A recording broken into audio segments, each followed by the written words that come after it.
If you weren't careful watching this one, would have just thought it was a carbon copy of the first matchup.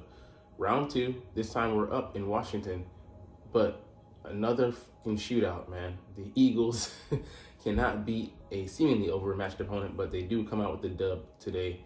Glad that they did get that, but man, why'd they have to make my heart beat so damn fast?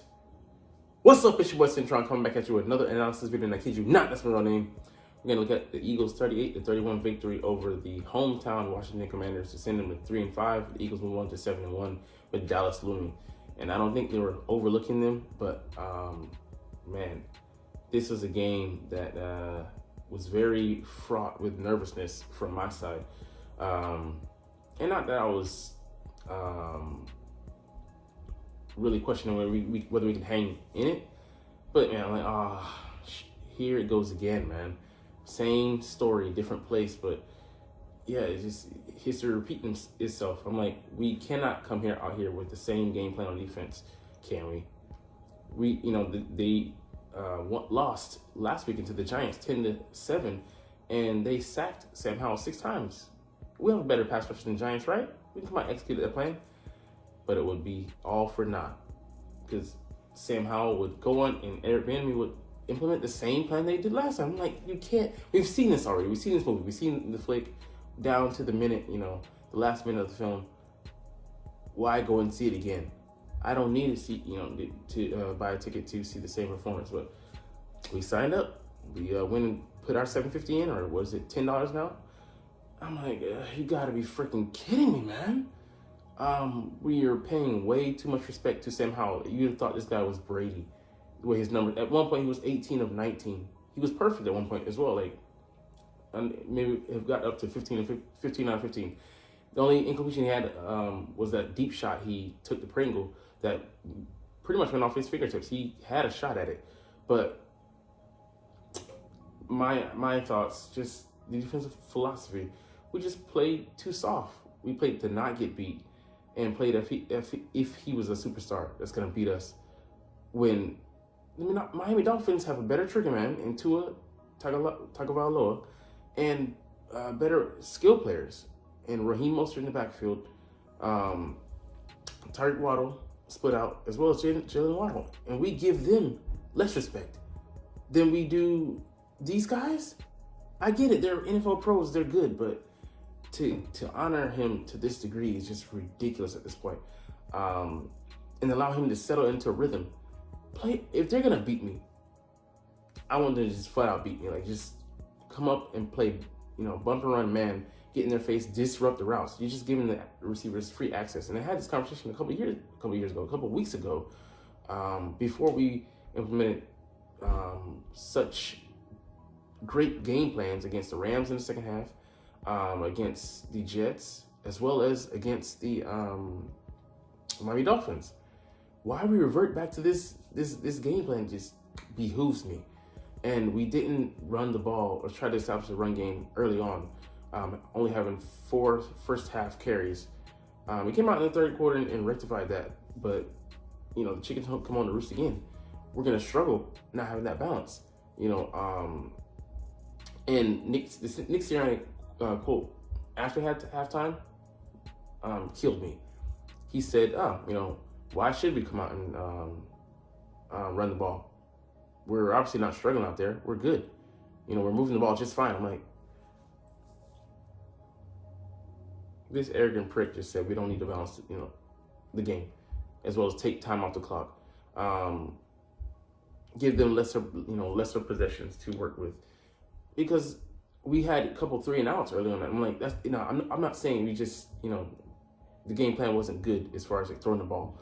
It's obviously a weakness that they have, and you attack that. But being able to establish a run will give you so many options in the offense, play action wise and play calling, play selection, as well as fakes. And I'm glad the third quarter kind of did remedy some things and make things easier. Run RPOs and other such plays, but. Yeah, I mean, it didn't allow us to establish rhythm. Early on, we were punting the ball 3 and out. We might have went 3 and out twice. And, it just allowed them, it played right into the Washington Commanders game plan again. Like I said, go and look at the two games. They're almost mirror images of each other, and we go down 14-3. We let them march down the field, of course, because it's bend but don't break, paper cuts, death by 1,000 of them, and they're hitting Terry McLaurin early on, and I'm like, why aren't we doubling him? Why aren't we giving him some bracket coverage? Don't know. If the other guys gonna beat me, cool. And yeah, shout out to Jahan Dawson. He did step up today, but it is this strategy. They ran like I think 3 to 4 or 5 bubble screens on that opening drive, and we let them have all that free access. That land, playing off. If that's, the Washington Commanders had a game plan, and obviously they're dedicated to executing it, and Bieniemy didn't change up much. If, besides some of the play selection to do what they did, their goal, to get the ball out of his hands quickly. Other teams, I get it, they'll have to diametrically, change their game plan to focus on that.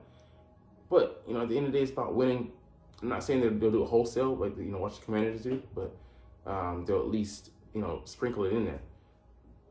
Why would you not attack the Eagles as such? If they're not going to attack you with a Rams second half or a Jets or a Dolphins game plan, throwing different looks at you. I just felt like it was the same thing, and they just were settled in. Like, why regress at this point? That was just the befuddling thing for me.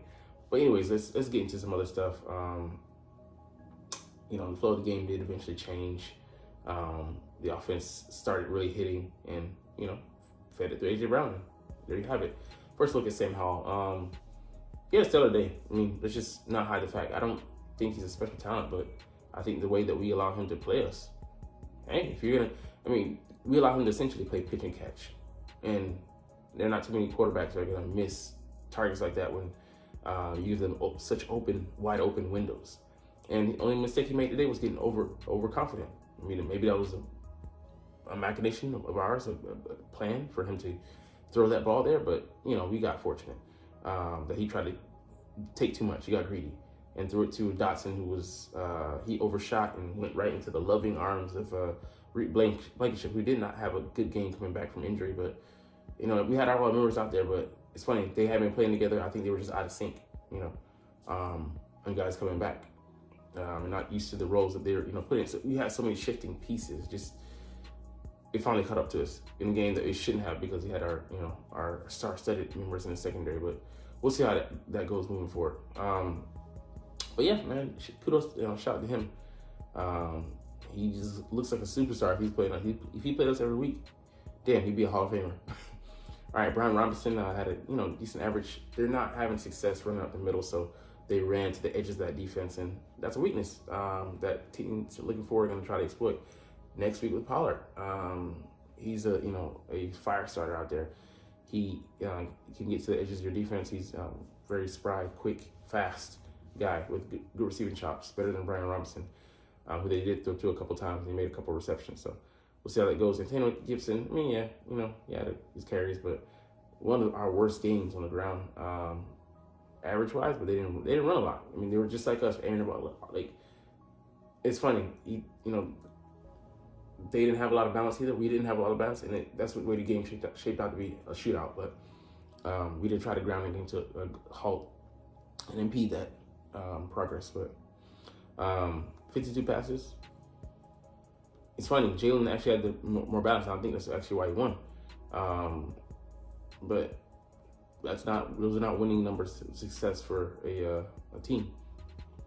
Sam Howell had a couple scrambles that he got loose. He was he's very shifty. I think we just haven't seen enough of him to get used to him.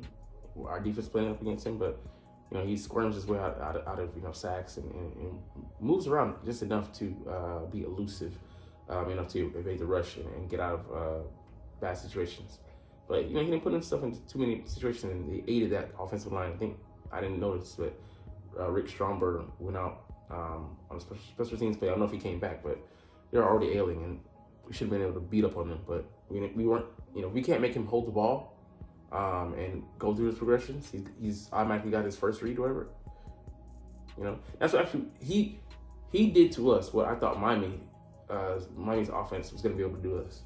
So it's just, like I said, it doesn't make sense in my brain. Yeah. But let's see, Jahan Dotson, he went off. I mean, if you're gonna be that uncovered though, and he had free access, through the zone. But yeah, I didn't like the coaching, the way they coached up our defense to play up against these guys. Jamison Crowder went off as well. I mean, these guys are good. The only guy I really, conceive as a big threat is McLaurin, and that's it. And the game plan really didn't call to go to him that often, and he didn't make the plays when they did come. Some of them were contested, but he dropped 2 balls on back-to-back plays in the fourth quarter, late when they had to have it. Uncharacteristic of him, but I'm glad they did, or he did drop those. But yeah, they had to have those. Logan Thomas, very similar numbers, 40 yards last game. I think he had a TD last game as well. Just eating us alive, man. Yeah, we gotta have some way to deal with tight ends moving forward, because these aren't even the Kelseys of the league, and they're doing us in. Like I said, Gibson, Brandon Robinson had 2 targets for 20, so good day. Robinson as well, they targeted back. So they were just trying to get the ball out of his freaking hands, and like I said, it worked. Curtis Samuel was out the game after that, but these guys, funny, look, they call all the targets. Tells you how precise their passing game was today. He only had the 1 shot thrown at him, didn't catch it. And let's get to their defense. These guys were running around playing tough. They're in the interface, but Mayo is not going to be, he's a replacement level player. Carroll, made some impact. He forced that fumble at the goal line at the 1. I'm gonna chalk it up to a bad snap, but shout out to him for making the play. But these guys encourage Carl Fuller, St. Juice especially, and what's his name, Emmanuel Forbes got to be used. But their line didn't really control too much. They did get back there a couple times, but Jalen, his scramble ability, he was able to maneuver enough. They did get 2 sacks on him, but Chase Young didn't really see him have an impact. They for the most part erased that line pretty well. They did have some breaks, and it was funny. It was to Suo Pedicide and dealing with some things there, but we'll get Cam Jerkins back. It'll be huge for this Dallas game upcoming. They have a very fast front, very fast flowing front, led by Michael Parsons. But the defense didn't do too much, in the way of stopping us. They had a couple drives where they're successful, but they were playing tight coverage, but only so long they could hang on. Now let's get to the Eagles offense. Jalen Hurts played mostly mistake-free football. The only one, he'll take the blame for that fumble at the 1 where we should have had points. One of our biggest, follies of the day.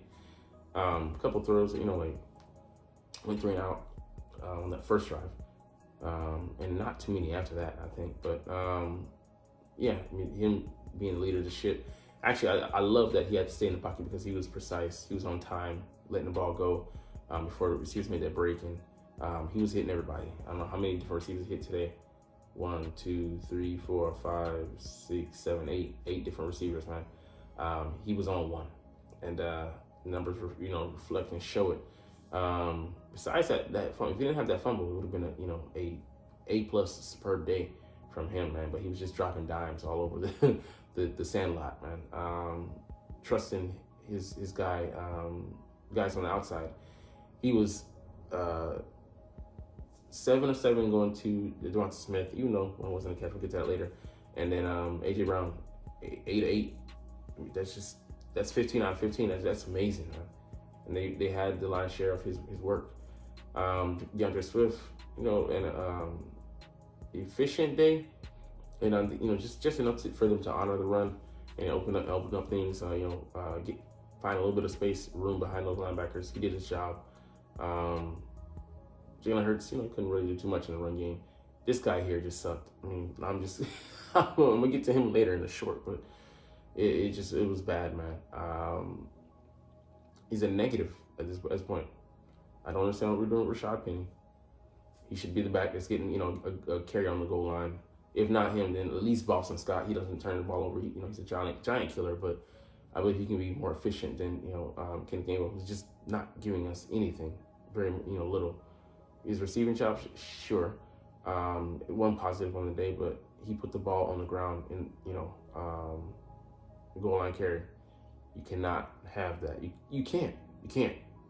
You don't make mistakes against the better teams in the league, the Chiefs, the Bills, the Cowboys, and survive that. Losing the turnover battle once again. We lost it again. Gave away 2 fumbles, and we picked off 1. But AJ Brown, no really flaws with his day today, and no lazy routes. I mean, he was on, and you just knew. I mean, that touchdown catch is the catch and the pirouette, and then getting 2 knees down like he's Michael Jackson. Like, ugh, beat it, Commanders, beat it. Get out of here, man. It's just beautiful. Devonta Smith, he had a very efficient day. I actually had him highlight in the screen cap because he was the guy that I thought would have the biggest impact. Obviously, it was AJ, but very crucial from Devonta, especially that 38-yard catch. That wasn't a catch. Again, what does this guy have? He has a penchant for doing this, but definitely he rolled over. We didn't allow the Commanders' chief, Ron Rivera, to get a look at it. Snapped the ball, and it was an incompletion. Don't care. Got the ball down there, and then I think we were able to score on that drive. But yeah, man, that was crucial. So he had the big touchdown where he was wide open.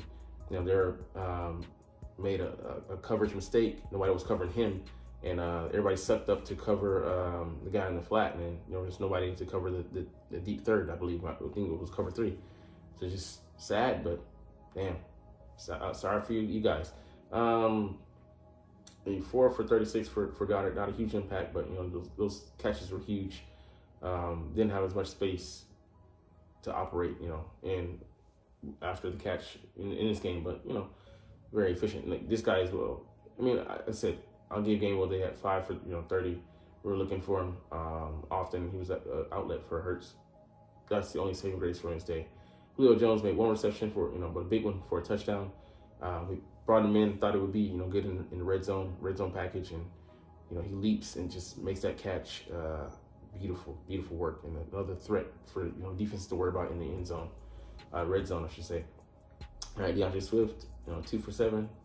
Not really his day in the receiving game, but hey, he makes the catches. He's reliable out there. Zacchaeus, it was only 1 for 5, but it was a good catch, and he actually had the coverage. He was the reason why Devonta Smith was wide open. They sucked up to cover him. I'm like, really? Hey, we'll take it each and every day, all day. So Boston Scott had 1 for 4. It was impactful as well. Those are crucial for yards. Yards are hard to come by earlier.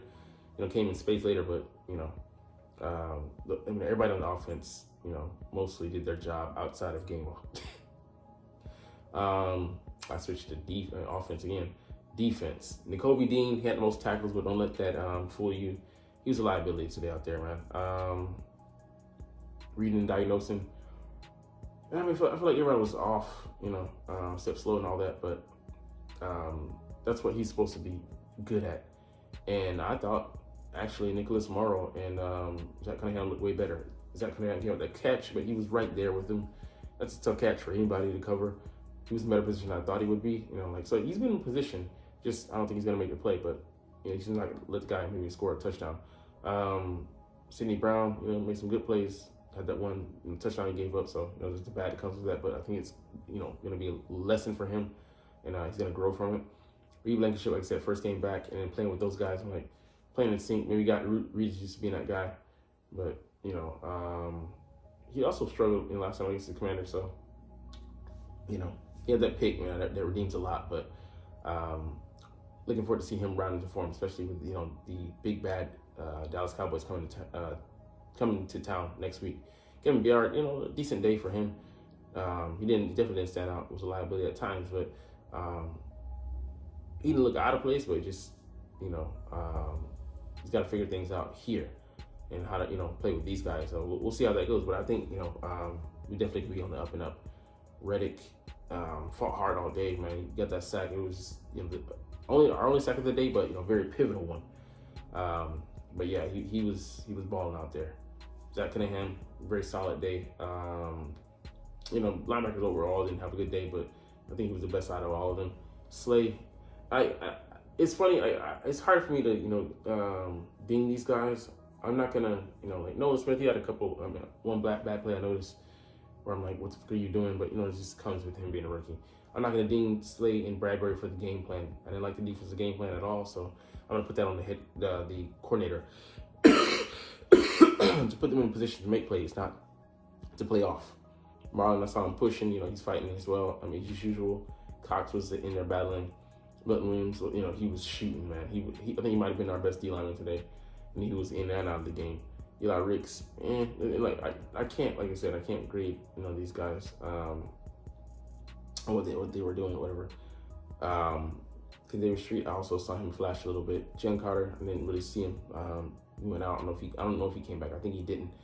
Josh Sweat, he was given rushes, but like when you're not being given time, not playing in sync with the back end, he couldn't get there. So I'm like, he was fighting though. So I saw him get closer and closer as the game went on. But defensive effort and all stuff, I think it was fine. Sometimes I thought about Lynch and that's not good. But like I said, the style defense that they were playing off and like that, I don't expect us to be able to come out and stop guys, win. That we were fortunate.